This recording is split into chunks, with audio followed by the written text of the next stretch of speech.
Vamos lá, então, para o Fórum Mídias de hoje. Fórum Mídias de hoje, dia 26 de março. Ontem, o procurador-geral Paulo Gonet, fazendo a denúncia, ele foi bastante incisivo. Embora tenha usado... Ele estava tão enfático que ele encheu o discurso dele de adjetivos. Estava bastante empolgado. Mas eu quero destacar uns trechos do que ele falou, porque eu quero que vocês me ajudem a entender uma coisa que até agora não consegui entender, que é uma atitude da defesa do Bolsonaro. E aí vou mostrar aqui para vocês, depois eu quero para a gente raciocinar junto por que eles estão querendo isso, que eu até agora ainda não entendi. Mas vamos aqui ao Gonet. Ontem ele disse o seguinte: os meses de novembro e dezembro de 2022, após o resultado das eleições, foram perturbadores. Fatos atordoantes que se seguiram ao resultado das eleições, parari, parará. Aí ele fala aqui: os kids pretos se reuniram para estabelecer uma forma de atrair a alta cúpula do Exército ao golpe a que estavam dando curso.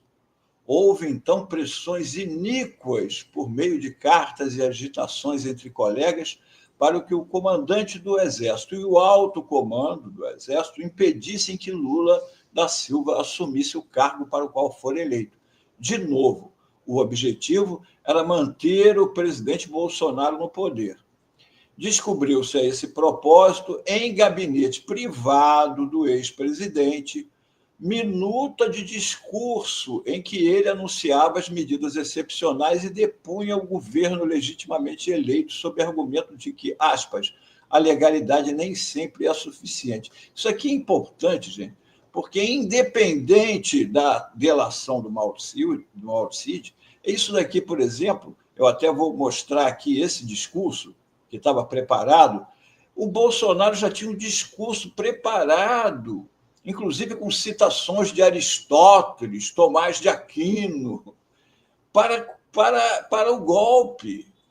Não é que quem não ia dar golpe, ele já estava preparado. Eles queriam dar o golpe tinha data para acontecer. A data era 15 de dezembro de 2022. O golpe tinha data. O golpe tinha data e já tinha discurso pronto. A resistência dos comandantes militares do Exército da Aeronáutica lhes custou o recrudescimento de campanhas públicas de ódio. Lembra que o Braga Neto disse que o Freire era um frouxo? Estava afrouxando, que era o comandante do Exército? Eles estavam fazendo isso. Agora, aqui, as minutas de decreto da organização criminosa foram apresentadas pelo Bolsonaro às mais altas autoridades militares em 3 oportunidades. Aqui, preste atenção nas datas. Em 7 de dezembro, em 9 de dezembro, porque fez alterações lá, provavelmente discutindo, e no dia 14 de dezembro de 2022. Os planos culminaram no que a organização criminosa denominou Operação Copa 22, que teve etapas realizadas e que visava estabelecer situação de estresse social apta para arrastar o alto comando do Exército à aventura do golpe. Foram praticados atos de execução da operação de monitoramento dos alvos de neutralização. Neutralização era assassinato. Ministro Alexandre de Moraes e o presidente eleito Lula da Silva. O plano contemplava emprego de meios explosivos, instrumentos bélicos e veneno. No dia 15 de dezembro de 2022, os operadores somente não ultimaram o combinado porque não conseguiram, na última hora, cooptar o comandante do Exército. Olha aqui, 14 de dezembro foi a última reunião que foi apresentada. A minuta foi apresentada no dia 7, fez uma mudança para o dia 19 e uma para o dia 14. Tudo ia ser deflagrado no dia 15, já estava pronto para ver a execução do Alexandre de Moraes, do Lula, e iam dizer que aquilo era um plano tumultuando o país, e o Bolsonaro vinha com o estado de sítio e o GLO. Eles é que iam fazer e iam botar a culpa na esquerda, os comunistas que mataram o Alexandre de Moraes, sei lá, apesar de que era isso que eles queriam. Só que, como os militares não toparam, o Freire Gomes e o comandante da aeronáutica, só quem topou foi o da Marinha, eles, no dia 15, o plano não foi posto em execução. Agora, aqui, vamos a uma coisa que vai onde vai minha perplexidade. Aqui são os crimes que são imputados ao Bolsonaro, que a Procuradoria-Geral. Organização criminosa armada, tentativa de abolição violenta do Estado Democrático de Direito, golpe de Estado, dano qualificado pela violência e grave ameaça contra o patrimônio da União, com considerável prejuízo para a vítima, e deterioração de patrimônio tombado. Agora, aqui, isso aqui me chama atenção. Ex-comandante, manchete de vários jornais da imprensa, ex-comandante do Exército ameaçou prender Bolsonaro se ex-presidente insistisse em plano de golpe. Ex-comandante do Exército confirma a reunião com Bolsonaro sobre golpe. Em depoimentos, chefes do Exército e da Aeronáutica relataram que Bolsonaro apresentou plano de golpe. Ex-comandantes colocam Bolsonaro na condução de tentativa de golpe. Entenda. Exclusivo. Ex-comandante do Exército confirma reuniões sobre minuta do golpe, dizem fontes da PF. Em depoimentos, chefes do Exército e da Aeronáutica relataram que Bolsonaro apresentou plano de golpe. Guardem isso na cabeça, essa série de manchetes. Os ex-comandantes divergiram em relação à reação. Aqui foi a do dia 14, a reunião, provavelmente. Eles divergiram só numa coisa. O próprio Freire Gomes disse que deixou claro a Bolsonaro, em reunião com os outros comandantes da Força, que as propostas para reverter o resultado das eleições não tinham chance de dar certo e que ele poderia ser responsabilizado por isso. Aqui embaixo, o comandante da FAB disse que o general Freire Gomes afirmou que, caso ele, Bolsonaro, tentasse tal ato, teria que prender o presidente da República. Quer dizer, o tempo fechou para o Bolsonaro no dia 14, e por isso não houve o que estava programado para o dia 15, que era o assassinato. Já tinha uma pessoa lá na porta do prédio do Alexandre de Moraes para isso.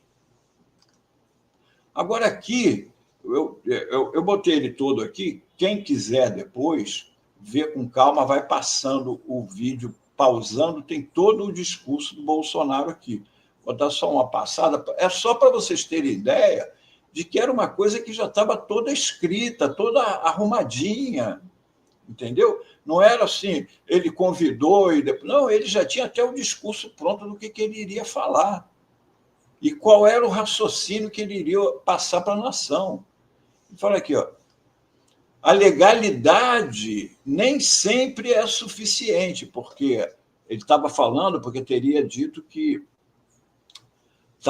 o TSE estava dizendo que as urnas, o resultado das urnas era aquele, o Lula eleito, foi tudo certo. Aí fala assim, a legalidade nem sempre é suficiente.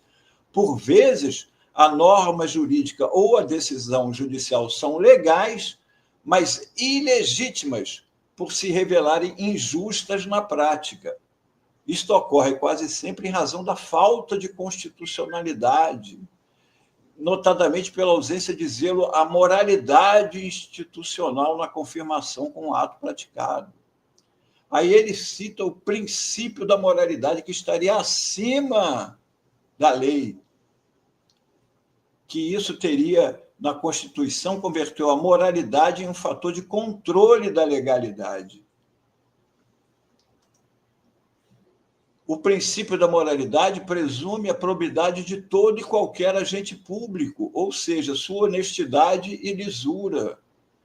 Então, o que eles estavam querendo? Provar que o Alexandre de Moraes não era uma pessoa proba para fazer aquilo.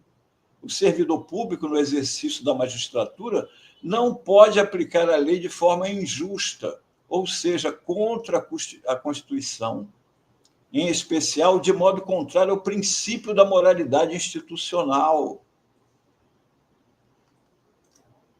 O juiz de direito, seja ele ministro do STF ou não, nunca pode agir sem a devida esperada confirmação de suas decisões à moralidade institucional. Aliás, o desmentido ativismo judicial à aparente legalidade, desprovidas de legitimidade, não podem servir de pretextos para a desvirtuação da ordem constitucional pelos tribunais superiores. Aí ele fala aqui, o que ele considera que era. Quer dizer, ele já aqui, temos que entender que isso aqui é ele, presidente, tendo destituído Lula, Alckmin, né? Ele já com o golpe. As normas legítimas autorizando a atuação de juízes suspeitos nestas eleições, o ministro Alexandre de Moraes nunca poderia ter presidido o TSE, uma vez que ele, Geraldo Alckmin, possuem vínculos de longa data, como todos sabem. Olha o discurso do Bolsonaro. As decisões legítimas permitindo a censura prévia, olha só, censura prévia, que era o gabinete do ódio, restringindo as prerrogativas profissionais da imprensa e de parlamentares, por exemplo. A imprensa que ele diz é Alan dos Santos, é aquele outro Políbio, né? As decisões afastando muitas causas justas da apreciação da justiça. O TSE não apurou a denúncia relativa à falta de inserções de propaganda eleitoral que não teriam sido colocadas. Ou seja, várias daquelas abobrinhas que eles sempre colocaram como justificativas, ele estava dizendo que aquilo tudo dali feria a moralidade. As decisões abrindo a possibilidade de revisão de trânsito em julgado. Aí ele fala, é importante dizer que todas essas supostas normas e decisões são ilegítimas, ainda que sejam aparentemente legais, porque elas ferem o princípio da moralidade institucional. Aí olha só o Bolsonaro, olha o que tinha no discurso dele, ao longo da história, algumas ideias convergentes ao discurso dele, ele dizendo, na antiguidade, dar a cada um o que é seu já era uma ideia defendida por Aristóteles. O Bolsonaro citando Aristóteles, como definição de justiça e princípio de direito. No iluminismo, a necessidade de resistência às leis injustas já era uma ideia defendida por Tomás de Aquino. Mais recentemente, após a Segunda Guerra Mundial, Otto Backhoff defendeu na Alemanha a possibilidade de controle das normas. É brincadeira, né? O Bolsonaro fazendo citações. Aí aqui já tinha uma chave aqui para aqui tratar de forma breve das decisões inconstitucionais do STF. Aqui ele ia dar um improviso ali, né? E aí, aqui no final, ele falava, afinal, diante de todo o exposto e para assegurar a necessária restauração do Estado democrático de direito no Brasil, olha só, ele ia restaurar, jogando de forma incondicional dentro das 4 linhas, com base em disposições expressas da Constituição Federal de 1988, declaro o estado de sítio e, como ato contínuo, decreto operação de garantia da lei e da ordem. Então, aqui estava o discurso do Bolsonaro que ele iria fazer nos nossos ouvidos caso tivessem dado o golpe e o golpe tivesse dado certo, né? Então, aqui, vamos voltar àquelas manchetes, né, que eu já li antes, aqui mostrando que os comandantes do Exército e da Aeronáutica confirmaram que o Bolsonaro apresentou o plano do golpe para eles em 3 ocasiões distintas. Agora aqui vem a minha perplexidade. testemunhas de defesa de Bolsonaro. Entre as testemunhas de defesa estão o Tarcísio de Freitas, os ministros dele, o Gilson Machado, aquele homem do acordeon, e mais o Ciro Nogueira, Hamilton Mourão, os senadores Rogério Marinho, e o general Freire Gomes, comandante do Exército, e o brigadeiro Carlos de Almeida Batista Júnior, que teriam negado. Por que a defesa do Bolsonaro está chamando duas pessoas que, teoricamente, seriam usadas como testemunha de acusação, porque elas confirmaram em depoimento para a Polícia Federal que ele apresentou a minuta do golpe a eles e que eles não aceitaram, inclusive, segundo o comandante da Aeronáutica, o comandante do Exército chegou a dizer que, se ele insistisse com aquilo, ele seria obrigado a dar ordem de prisão ao então presidente Bolsonaro. E o Bolsonaro, a defesa do Bolsonaro, está chamando os dois para testemunharem, para serem testemunha de defesa. Por que será? Será que os comandantes vão mudar o depoimento que deram à Polícia Federal, dizer que não era bem aquilo que eles haviam dito? Será que, diante do julgamento, eles vão mudar o que disseram? Porque é muito estranho. Para que eu vou chamar uma pessoa que ela confirmou que eu iria dar o golpe? Eu até agora não consegui entender isso. E era isso que eu queria dividir com vocês. E este é o... Eu não estou vendo, eu procurei se tinha alguém com alguma explicação sobre isso, não encontrei. Então, era esse o Fórum Mídias de hoje.